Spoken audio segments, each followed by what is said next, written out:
A year on Earth is measured by one complete trip around the Sun. Seems simple enough, but there is a problem. The Earth doesn't travel in a path around the Sun that returns to its starting point. So how do we know when a year starts or ends?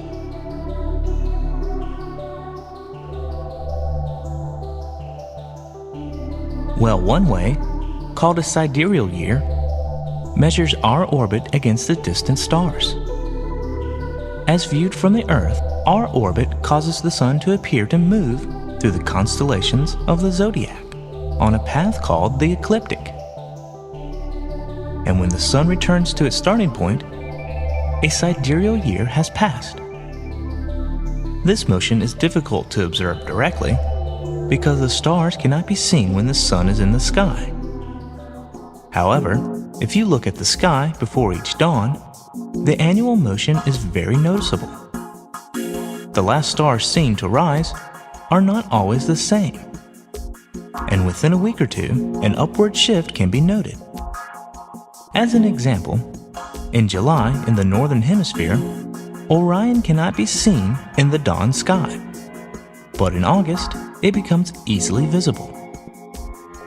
Measuring a year this way gives a period that is 365 days, 6 hours, 9 minutes, and 10 seconds long.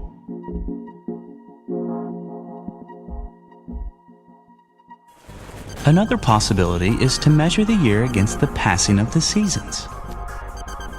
Because of the tilt of the Earth on its axis, the position of the Sun in the sky changes from day to day throughout the year.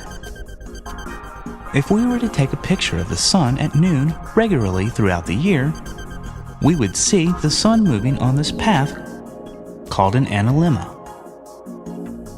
On the days in its orbit when the Earth is at a maximum tilt towards or away from the Sun, the length of the daylight is at a maximum or a minimum. These days are called solstices, and the Sun will be at the top left or bottom right of the analemma.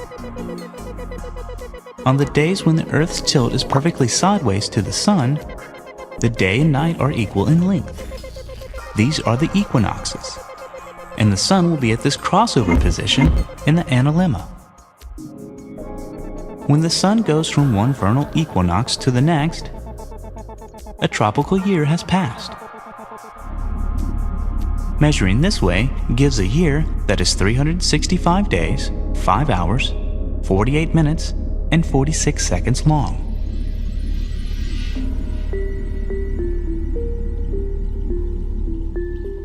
The length of a year on Earth is affected by several gradual and cyclical changes in its orbit and its tilt.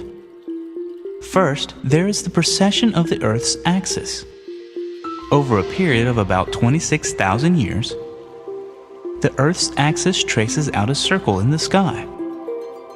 One result of this is that the North Star changes over time.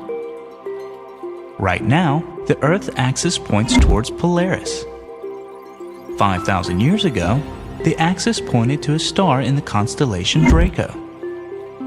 And 12,000 years ago, the brilliant star Vega was the pole star.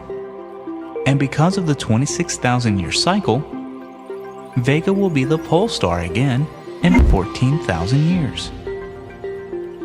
The precession of the equinoxes is caused primarily by gravitational forces of the Sun and the Moon acting on the Earth.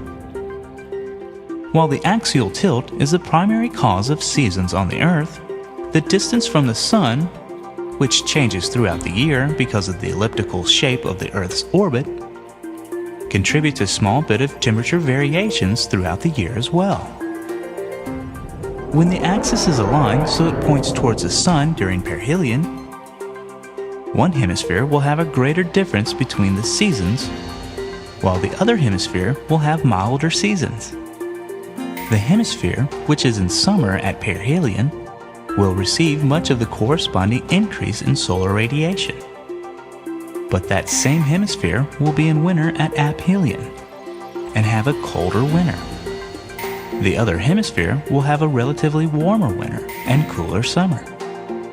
When the Earth's axis is aligned such that aphelion and perihelion occur near the equinoxes, the northern and southern hemisphere will have similar contrast in the seasons. At present, perihelion occurs during the southern hemisphere's summer, and aphelion is reached during the southern winter. So the southern hemisphere seasons are somewhat more extreme than the northern hemisphere seasons when other factors are equal.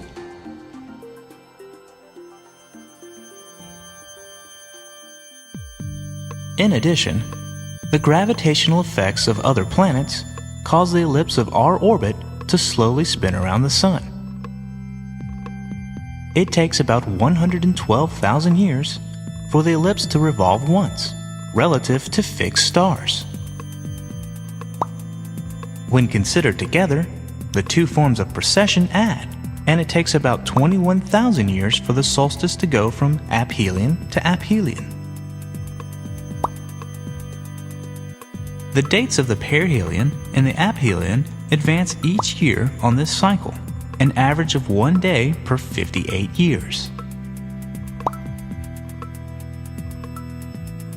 The eccentricity of the Earth's orbit is a measure of how round or how oval the orbit shape is.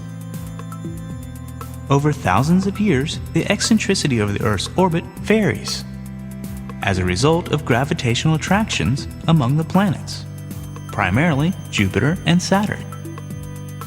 The orbital eccentricity cycles with a period of roughly 100,000 years. As the eccentricity of the orbit evolves, the semi-major axis of the orbital ellipse remains unchanged, so the length of the sidereal year remains unchanged. As the Earth travels in its orbit, the duration of seasons depends on the eccentricity of the orbit. When the orbital eccentricity is extreme, the seasons that occur on the far side of the orbit are substantially longer in duration. In addition to axial precession, there's the axial tilt, the angle the Earth's rotational axis makes with its orbital plane. It is currently about 23.4 degrees and is declining. This tilt varies from 22.1 degrees to 24.5 degrees. It makes one complete tilt and back every 41,000 years. This change in tilt is directly related to ice ages on Earth. The last maximum tilt occurred in 8700 BC, and the next minimum tilt will happen in 11,800 AD. The inclination of Earth's orbit drifts up and down relative to the present orbit, with the cycle having a period of about 70,000 years. And the orbit also moves relative to the orbits of other planets as well. By calculating the plane of unchanged total angular momentum of the solar system, we can define the orbital plane called the invariable plane. It is approximately the orbital plane of Jupiter. The inclination of the Earth's orbit has a 100,000-year cycle relative to the invariable plane. This 100,000-year cycle closely matches the 100,000-year pattern of ice ages.